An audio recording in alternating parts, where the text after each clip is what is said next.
Opening the sales call with high energy and high emotion is all great, but how do you get prospects to answer questions? Because unless you are asking the right questions and getting the right answers, there is no way to go into the close. How do we actually earn the right so that we can ask the questions and prospect can answer us without shutting us down? That will be the topic of this video. Welcome, welcome, welcome. Now in this video, what I'm going to be doing is I'm going to be talking about 4 different aspects: how to open, how to be open, how to be interested, hold them accountable, and follow the structure. So what is the actual opening? Usually in the actual opening, we'll open with high energy. When we meet the prospect, it's gonna be good, high energy. But at the end of the day, prospects have to be in a parasympathetic state in order to really open up and receive information and act on that information. Okay. Usually when you open the call or open the meeting with a lot of excitement, great, you raise the prospect state, you are probably building some rapport, but the prospect is still in a sympathetic nervous state. What does the sympathetic nervous state means? They are still kind of wondering what's going to happen. They may even see you as a threat.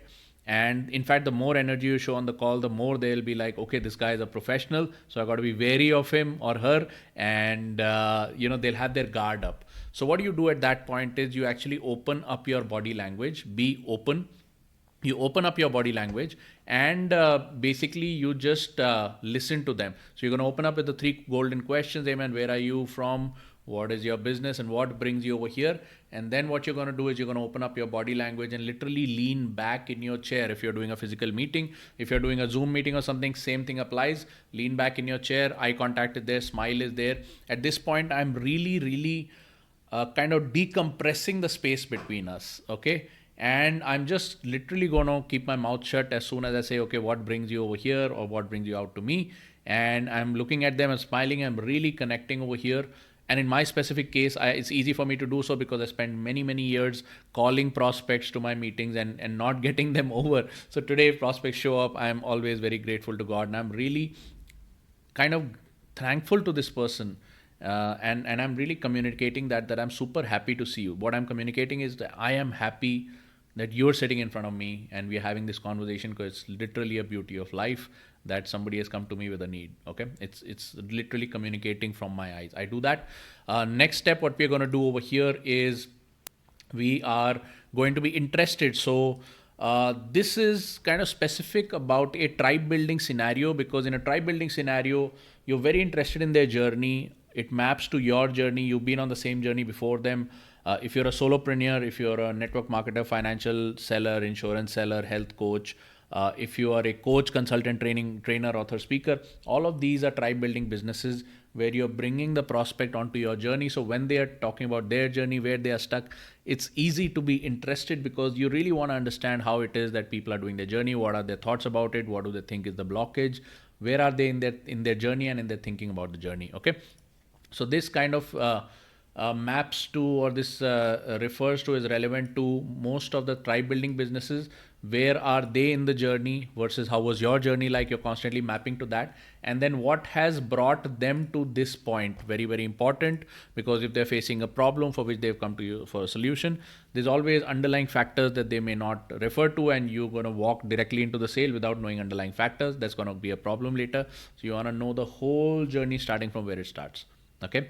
And that's super important. Now, of course, you may be doing a sales job in an intangible product like software sales, for example. Like I've done software sales for the longest time, and name of the game is like I had no clue what I'm selling, but I would obviously try to learn on the job, and I would really try to understand where prospects are in their business problems. That would educate me of what problems actually big companies face, and the whole thing was an educational experience. And over a period of time, I did become interested in the problems that companies face. And as our company, the company I was working for, was growing, we started seeing the same problems as a growing company, and then I could relate.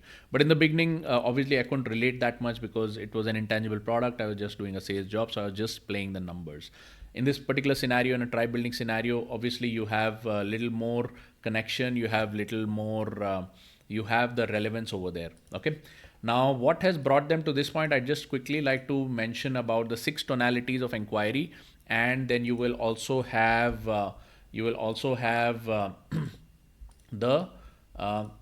conversation streams. Okay, conversation strings. So conversation strings.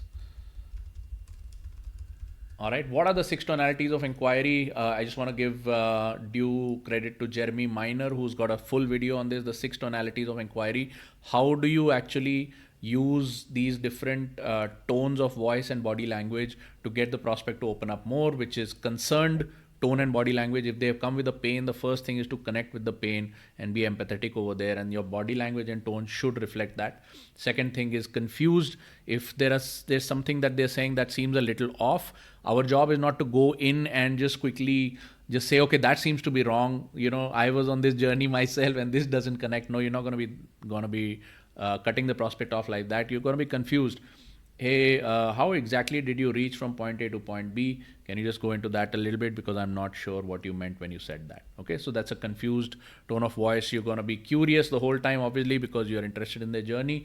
You're also going to be challenging. Hey, come on, you shouldn't have done that, or how do you plan to do that if you don't do this?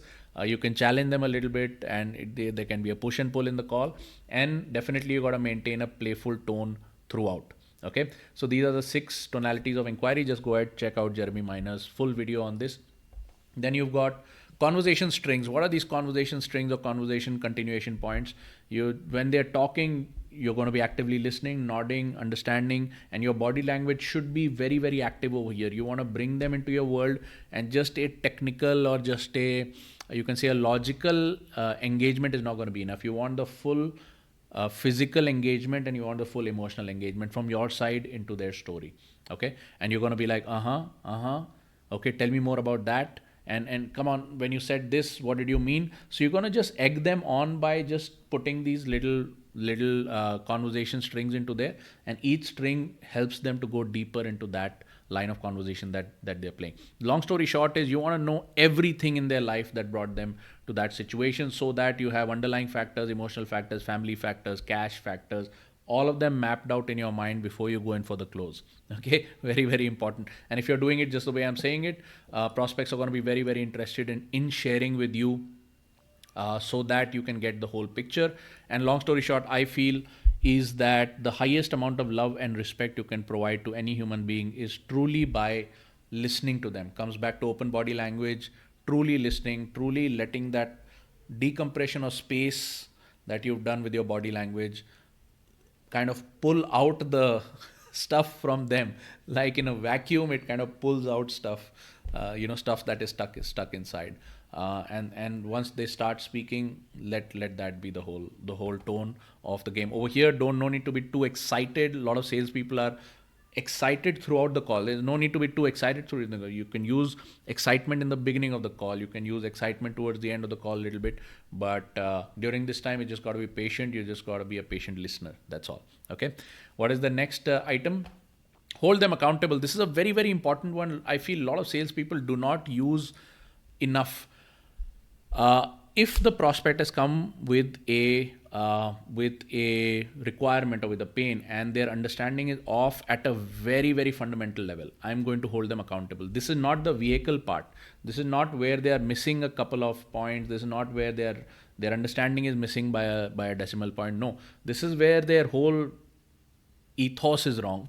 Right? So in my particular business, a lot of people come to me for side hustle, because I teach people how to set up side hustle. That has been my story also. In spite of being at a very good paying job, I always had a side hustle. I recommend everybody needs to have a side hustle. And people come to me and say, okay, I've come to you for a side hustle. And I'll say, great, so what's your main hustle? And they'll talk to me about their job. And then I'll say, okay, great, so how much time do you have available that you can dedicate to a side hustle per week? And most of them will say, well, I have, I work all day, and then I have to transit, and I work 6 days a week. So it's pretty much 2 hours a day. And that works out to how much? Like 10, 12 hours a week. Okay, do you want to work on Sunday? No, Sunday is my family day, so I'm not going to work. So how many hours do you think you're going to dedicate to this side hustle in a week? And they'll end up saying maybe 10 hours or 12 hours.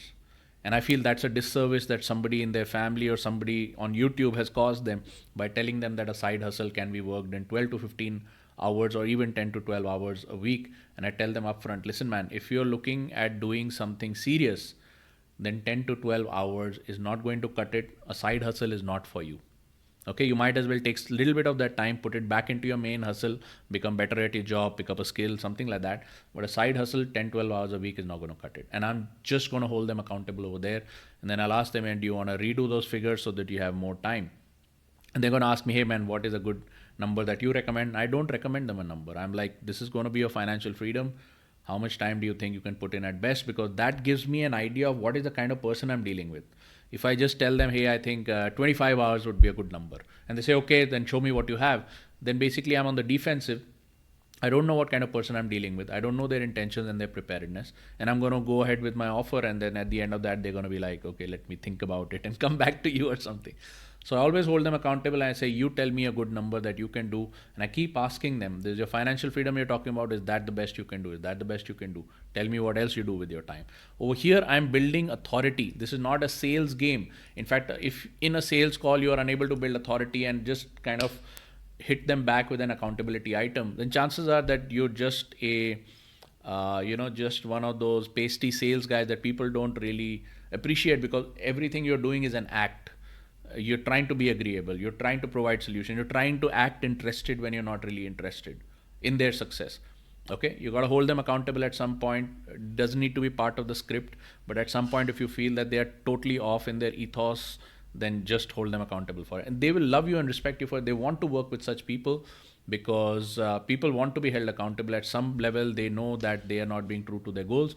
They just want to work with somebody who can help them be accountable. Okay. Next, you've got point number 4. Follow the structure. This is my favorite point. At the end of the game, the money is in the script, and I'm talking about the express highway to the mad money script. 2 of the biggest items in the script are vehicle and big domino. What is the vehicle? The vehicle is the underlying factor, world agreed factor on which your offering is based. That means if you're selling a health product or something, weight loss, then calorific value can be your vehicle, where I hope you agree that caloric deficit is the reason for all weight loss. Do you agree? And they have to agree, because it's like the world accepted fact. Similarly, if they want to be building passive income, like compounding is the basis of all passive income. If they agree, if they don't agree, then definitely there's a problem. Most people, 100% of the people will actually agree, because all of them know what is the underlying world globally agreed factor that gets them to the goal. The fact is they haven't been able to implement it, or it didn't work for them exactly as they expected. And that is where you bring in the big domino. They'll say, okay, well, I tried to lose weight by creating a caloric deficit in my diet, but it didn't work. The weight came back. And here's where you will put in the big domino. Well, you created a deficit in your calories, but what did you fill the volume with? Because if the food volume is lesser, or if you're working too hard in the gym for burning the calories and creating the deficit, then you got to fill it with something. Otherwise, the body will crave. And once the body craves, the weight comes back. So what is it that you filled it with? That's your big domino. Always replace it with something better, something nutritious, or whatever it is. Okay, that could be a big domino. So once you're following the structure, prospects are likely to share more with you, because as soon as you share that, okay, this is the vehicle, this is the thing that I feel that is going to get you the results. Do you agree with me? Once you say that, they're going to come out with lots of objections. Yes, I agree with it, but this is the problem. I tried it, it didn't work, etc., etc., etc. Now you're going a little bit deeper into the journey. What is their psyche? What are the things they're not willing to do? What are the things they did wrong? Who did they work with in the past? What is their mental block? They may be coming to you with a lot of resentment, working with previous suppliers that didn't work out for them. You want to know all these emotional factors, because before you give an offer, all of these factors, emotional factors, cash factors, family factors, they need to be out of the window. They need to be handled before you actually give them the offer, right? So between the first secret, which is the vehicle, and the second secret, which is the big domino, there are lots of skeletons in the cupboard that are going to come out. Okay, and that's where the magic of the Mad Money script lies.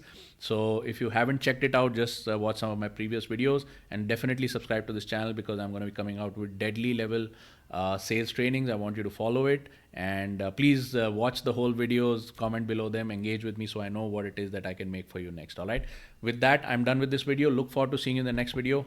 Bye bye.